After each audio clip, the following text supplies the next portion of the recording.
রাতের নিস্তব্ধ কবরস্থান, চারদিকে অন্ধকার। এক কবর খননকারী ফাতেমা বিবির দাফনের পর চুপচাপ বসে আছে।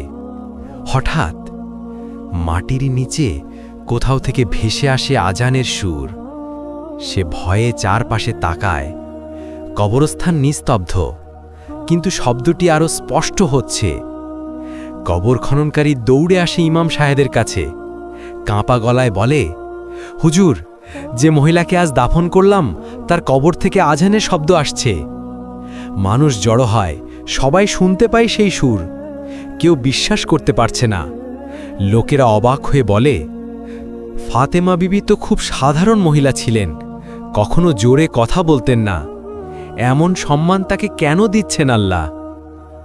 ঠিক তখনই ইমাম সাহেব নিচু কণ্ঠে বলেন, তিনি সাধারণ ছিলেন না, তিনি ছিলেন সেই মহিলা যিনি ৪০ বছর ধরে প্রতিদিন ফজরের আজানের আগে কুরআন তিলাওয়াত করতেন, আর কাউকে কোনোদিন বলেননি নিজের আমল।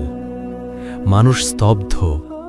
এক নারী যাকে কেউ চিনত না, কেউ গুরুত্ব দিত না, আল্লাহ আজ তার মর্যাদা পুরো দুনিয়াকে দেখিয়ে দিলেন।